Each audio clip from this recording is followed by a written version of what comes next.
Hi, கர்த்தருடைய பிள்ளைகளை எல்லாரும் எப்படி இருக்கீங்க? எல்லாரும் நல்லா இருக்கீங்களா? கர்த்தர் இன்னைக்கு கொடுத்த வேத வசனம் பிரசங்கி 11ஆம் அதிகாரம் 9-10 வசனங்கள். வாலிபனே, உன் இளமையிலே சந்தோஷப்படு, உன் வாலிப நாட்களிலே உன் இருதயம் உன்னை பூரிப்பாக்கட்டும், உன் நெஞ்சின் வழிகளிலும் உன் கண்ணின் காட்சிகளிலும் நட. ஆனாலும் இவை எல்லாவற்றின் நிமித்தமும் தேவன் உன்னை நியாயத்திலே கொண்டு வந்து நிறுத்துவார் என்று அறி. நீ உன் இருதயத்திலிருந்து சஞ்சலத்தையும் உன் மாமிசத்திலிருந்து தீங்கையும் நீக்கி போடு. இள வயதும் வாலிபமும் ஆகையே. இந்த வசனத்தை கொண்டு இன்னைக்கு ஆண்டவர் பேசுறாரு. இந்த வாலிப வயசு ஒரு பொல்லாத வயசு. இந்த வாலிப வயசுலதான் தேவன் எடுத்து அதிகமா பயன்படுத்தணும்னு நினைப்பாரு வாலிப பிள்ளைங்களை. ஆனா சத்ரு அதுக்கு ரொம்ப தடையா இருப்பான். அதனாலதான் இந்த வசனம் சொல்லுது, வாலிபனே உன் இளமையிலே சந்தோஷப்படு, உன் வாலிப நாட்களே உன் நாட்களிலே உன் இருதயம் உன்னை பூரிப்பாக்கட்டும், உன் நெஞ்சின் வழிகளிலும் உன் காட்சிகளிலும் நட, உன் கண்ணின் காட்சிகளில் நடன்னு சொல்லிட்டு அடுத்த வார்த்தை சொல்றாரு. ஆனாலும் இவை எல்லாவற்றின் நிமித்தமும் தேவன் உன்னை நியாயத்திலே கொண்டு வந்து நிறுத்துவார் என்று அறி அப்படின்னு சொல்லி வேதவசனம் சொல்லுது. நம்ம வாலிப பிள்ளைகளுக்கு இந்த நாட்கள் ஆண்டவர் கொடுக்கிற வார்த்தை என்னன்னா, இந்த உலகத்துல நீங்க எப்படி வேணாலும் இருக்கலாம். ஆண்டவர் தீய வழியையும் நல்ல வழியையும் தேவன் வைத்திருக்கிறாரு. ஆனா நீங்க எந்த வழியை சூஸ் பண்ணி நடக்கிறீங்கிறத தேவன் பார்க்கிறாரு. அதனாலதான் ஆண்டவர் சொல்றாரு, உங்களுக்கு கண்ணில் கண்ட காட்சிகள் எல்லாத்துலயும் நீங்க நடங்க, ஆனாலும் தேவன் உங்களை நியாயத்துல கொண்டு வந்து நிறுத்துவார் என்று நீங்க அறியணும். நியாய தீர்ப்பு நாள்ல ஆண்டவர் கேட்பாரு, நான் உனக்கு நல்ல வழியை வச்சு தீமையான வழியை வச்ச, நீ எதை பின்பற்றின? நான் ஒரு நல்ல வழி நடத்துறதுக்காக தான் நான் உன்னை தெரிந்து கொண்டேன், நீ என்ன வழியை எடுத்து பின்பற்றி நடந்த அப்படின்னு சொல்லி தேவன் கேட்டு நியாய தீர்ப்பு நாள்ல கர்த்தருக்கு கணக்கு கொடுக்க வேண்டிய சூழ்நிலைகள் வாலிப பிள்ளைகள் வரும். அதனால ரொம்ப எச்சரிப்பா வாலிப பிள்ளைகள் இருந்துக்கங்க.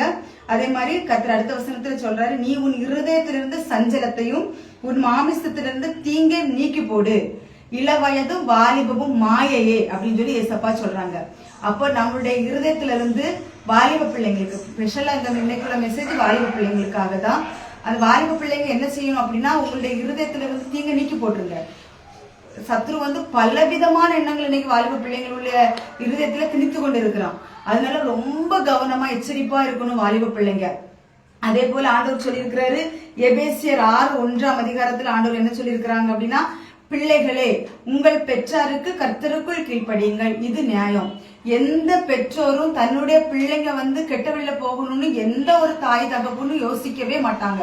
எல்லா தாய் தகப்பன்மாரும் பிள்ளைங்க நல்ல வழியில நடக்கணும்னு தான் தாய் தகப்பன்மார்கள் செய்வாங்க. ஆனா இப்ப உள்ள வாலிப பிள்ளைங்க எப்படி அப்படின்னா, தன்னோட இஷ்டப்படி தனக்கு எது நல்லதுன்னு தோணுதோ அதன்படிதான் நடக்கிறாங்க நிறைய இடங்கள்ல. அதனால அன்பு கர்த்தருடைய பிள்ளைகள், நான் உங்களுக்கு சொல்கிறேன், நீங்க உங்கள் தாய் தகப்பனுக்கு கர்த்தருக்குள் கீழ்ப்படிங்க. தாய் தகப்பன் எப்போதுமே உங்களுக்கு கெடுதல் செய்யவே மாட்டாங்க, உங்களுக்கு நல்லதுதான் செய்வாங்க. அதனால கர்த்தருக்கு பயந்து கர்த்தருக்கு ஏற்றபடி தாய் தகப்பன்மாருக்கு கீழ்ப்படிங்க. சில தாய் தகப்பன்மார் என்ன பண்ணுவாங்க அப்படின்னா, பிள்ளைங்க கோயிலுக்கு ஆலயத்துக்கு போகணும்னு சொல்லும் போது தடை பண்ணுவாங்க. அப்படிப்பட்ட ஆலோசனை நீங்க கேட்க வேண்டாம். கர்த்தருக்குள் நீங்க கண்டிப்பா பேரண்ட்ஸுக்கு எல்லா பிள்ளைகளும் நீங்க கீழ்ப்படியணும் அப்படின்னு சொல்லி சொல்றாரு. அதே மாதிரி ஆண்டவர் இன்னொரு வசனத்தை கொண்டு அடிமேலத்தில் பேசினாரு. ஓசியா 4:6 அதிகாரம். இது பெற்றோர்களுக்காக ஆண்டவர் சொல்றாரு. அதுல 6ஆம் வசனத்துல பிந்தின லைன், நீ உன் தேவனுடைய வேதத்தை மறந்தாய், ஆகையால் நான் உன் பிள்ளைகளை மறந்து விடுவேன்னு ஏசப்பா சொல்றாங்க. இன்னைக்குள்ள அநேக பேரண்ட்ஸ் பிள்ளைங்க நல்லா இருக்கணும், நாங்க எப்படி இருந்தா என்ன, நாங்க சினிமா படம் பார்ப்போம், சீரியல் பார்ப்போம், நாங்க எப்படி வேணாலும் இருப்போம், ஆனா பிள்ளைங்க ஒழுக்கமா இருக்கிறோம், இருக்கவே மாட்டாங்க. ஆண்டவர் என்ன சொல்றாருன்னா, நீ என்னுடைய வேதத்தை மறந்துட்ட. வேதத்துல சொல்லப்பட்டிருக்கிற ஒவ்வொரு வார்த்தைகளுக்கு நம்ம கீழ்ப்படிஞ்சு நடக்கும்போது நம்முடைய பிள்ளைங்க நமக்கு கீழ்ப்படிஞ்சு நடப்பாங்க, கண்டிப்பா நடப்பாங்க. என்னுடைய வாழ்க்கையில நான் அந்த அனுபவங்கள் நான் பட்டிருக்கிறேன். அதனால நம்ம கர்த்தருடைய வேதத்துல தியானமா இருக்கணும். கர்த்தருடைய வேதத்தை நம்ம மறக்க கூடாது. நம்ம அப்படி இருந்தோம்னா நம்முடைய பிள்ளைங்க என்ன பண்ணுவாங்க அப்படின்னா, கர்த்தருக்கு ஏற்ற பிள்ளைங்களா வளருவாங்க. நம்ம வேதத்தை நேசிக்காத, நம்ம கர்த்தருக்கு பிரியமில்லாத வழியில நடந்துட்டு பிள்ளைங்க மட்டும் நல்லபடியா வளரும்னு நினைச்சா வளரவே மாட்டாங்க. தேவன் பிள்ளைகளை மறந்துருவேன்னு சொல்றாரு தேவன். அதனால பேரண்ட்ஸ் ரொம்ப எச்சரிப்பா இருக்கணும். அதே மாதிரி சங்கீதம் 128 அதிகாரம் 1வது வசனத்துல ஆண்டவர் சொல்லியிருக்கிறார், கர்த்தருக்கு பயந்து அவர் வழிகளில் நடக்கிறவன் எவனோ அவன் பாக்கியவான் அப்படின்னு சொல்லி ஏசப்பா சொல்லியிருக்கிறாங்க. அவனுடைய பிள்ளைங்க எப்படி இருப்பாங்கன்னு பாக்குறீங்களா? உன் பிள்ளைகள் உன் பந்தியை சுற்றிலும் ஒலிவ மர கன்றுகளை போல் இருப்பார்கள் சொல்லிக்கிட்டு 3வது வசனத்துல பிந்தின லைன்ல ஆண்டவர் சொல்றாரு, கர்த்தருக்கு பயந்த பெற்றோர்கள் யார் யார் இருக்கிறோமோ அந்த பிள்ளைங்க நம்முடைய பந்திகளை சுற்றிலும் ஒலிவ மர கன்றுகளை போல இருப்பாங்க. அதனால முதல்ல நம்ம தேவனுக்கு பயப்படணும். பிள்ளைங்களை போட்டு நீங்க அப்படி பயந்து வேதத்தை வாசிங்க, ஜெபிங்க, அதை செய்யாதீங்க, இதை செய்யாதீங்க, நம்ம பிள்ளைங்களை எப்போதுமே வற்புறுத்த கூடாது. நம்ம அந்த பாதையில நடக்கும்போது பிள்ளைங்கள் பார்ப்பாங்க, அப்ப நம்ம அம்மா அப்பா இப்படி செய்யறாங்க, அதனால நம்மளும் இப்படி செய்வோம் அப்படின்னு அந்த ஒரு பாதையில என்ன செய்வாங்கன்னா பிள்ளைங்க நடந்து வருவாங்க. அதனால இந்த நாட்கள்ல கர்த்தர் கொடுக்கிற வேத வசனம் என்னன்னா, பிள்ளைங்களுக்கு கொடுக்கிற வேத வசனம் என்னன்னா, வாலிப நாட்கள்ல உங்க சிருஷ்டிகரை நீங்க நினைக்கணும். வாலிப நாட்கள்ல அநேக பிசாசுகள் வந்து உங்களை எப்படி வஞ்சிக்கலாம்னு சொல்லிட்டு வருவான். பலவிதமான மாயையான வலைகளை கொண்டு விரிக்கிறான். சிக்கிறாதீங்க. நிறைய வாலிப பிள்ளைகள் கெட்டு போய் கொண்டு இருக்கிறாங்க. வஸ்திரத்தை உடுக்கிறதுல இருக்கட்டும், பழக்க வழக்கங்கள்ல இருக்கட்டும், தீய காரியங்கள் செய்கிறதுல இருக்கட்டும், நிறைய காரியங்களை வாலிப பிள்ளைகள் சீரழிந்து போய் கொண்டிருக்கிறாங்க. யோசேப்பு நீங்க நினைவு கூறணும். யோசேப்பு அவர் என்ன பண்ணார் அப்படின்னா, ஒரு ஸ்திரீ வந்து அவர்கிட்ட தவறா நடக்க போகும்போது அந்த ஸ்திரீட்ட தன்னுடைய வஸ்திரத்தை விட்டுட்டு யோசேப்பு ஓடிட்டாரு. அதுல ஒரு வசனம் சொல்றாரு, நான் தேவனுக்கு விரோதமா இப்படி பெரிய பொல்லாங்கு கூடப்பட்டு தேவனுக்கு விரோதமாய் பாவம் செய்வது எப்படி என்று அவர் கேட்கிறாரு. அதே போல இன்னைக்கு எந்த வாலிப பிள்ளைங்க இருக்கிறாங்க? எந்த வாலிப பிள்ளைகள் அப்படி இல்லை. தயவு செஞ்சு சொல்ற வாலிப பிள்ளைகளை எச்சரிப்பா இருங்க. பலவிதமான இன்பங்கள் இந்த பூமியில இருக்குது. மயக்கத்தக்கதான காரியங்கள் வருது.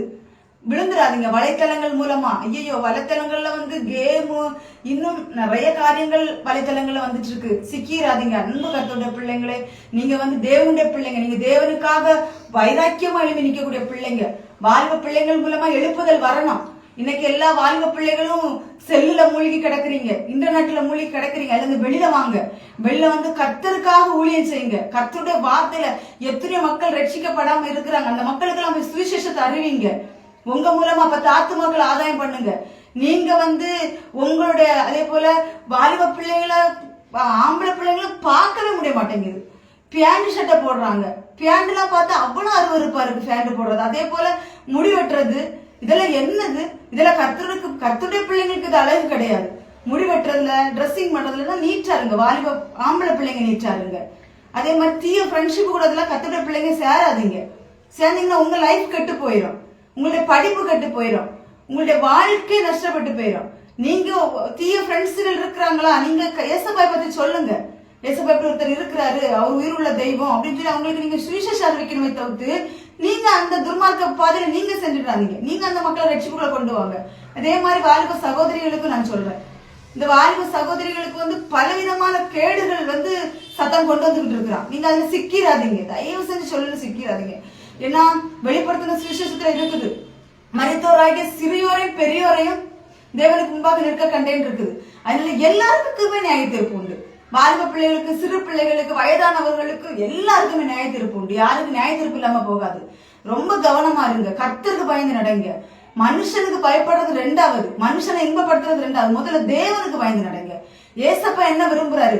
பரிசுத்தாவின் அபிஷேகம் பெற்ற பிள்ளைங்களுக்கு தேவன் சொல்லுவாரு, இது நீ செய்யற தப்பு, இந்த இடத்துக்கு போறது தப்பு, இதை பாக்குறது தப்பு, இவங்க கூட பேசுறது தப்புன்னு தேவன் உணர்த்துறாரு. இல்ல எத்தனை வாலிப பிள்ளைகளுக்கு உணர்த்துறாரு ஆண்டவர்? கீழ்படுகிறீங்களா?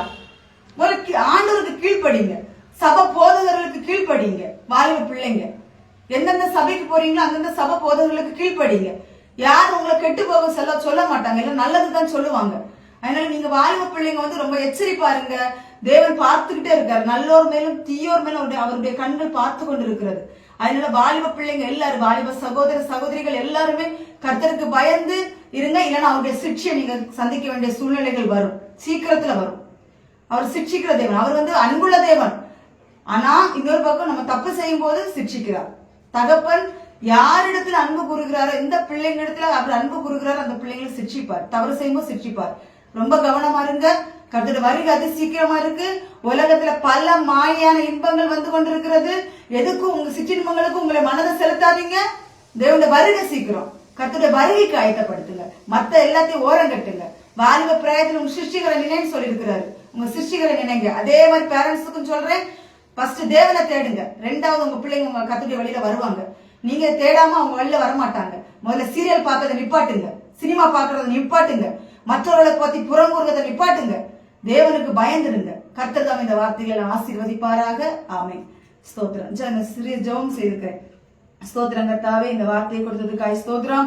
அன்பு தகப்பனே, எங்கள் அன்பின் தேவனே, சமாதானத்தின் தேவனே சப்பா கர்த்தாவின் நாட்களில் வாலிப பிள்ளைகளுக்கும் எங்களுக்கும் எங்களுக்கு ஆலோசனை கொடுத்திருக்கிறீர். உமக்கு ஸ்தோத்திர ஆண்டவரை. பிள்ளைகளை எப்படி வளர்க்க வேண்டும் ஆண்டவரை, நாங்கள் ஒழுங்காக இருக்கும் பொழுது பிள்ளைகள் நல்ல வழியிலே வளர்வார்கள் என்று எங்களுக்கு போதித்தீங்க ஏசப்பா. அதற்காக உமக்கு ஸ்தோத்திரம்.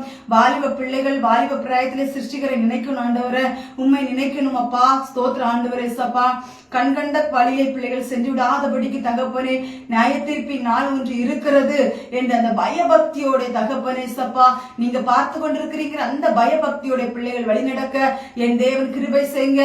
துர்மார்க்க கிரியைகள் பிள்ளையிடத்தில் இருக்கக்கூடாது, அசுத்தங்கள் பிள்ளையிடத்தில் இருக்கக்கூடாது, தீய ஃப்ரெண்ட்ஷிப்புகள் இடத்தில் பிள்ளையிடத்தில் போக கூடாது. கர்த்தாவே, பிள்ளைகளை வேறு பிரித்து காத்துக்கொள்ளுங்க சுவாமி. பேரண்ட்ஸ் ஆகி எங்களுக்கும் நல்ல அறிவை தாருங்கப்பா.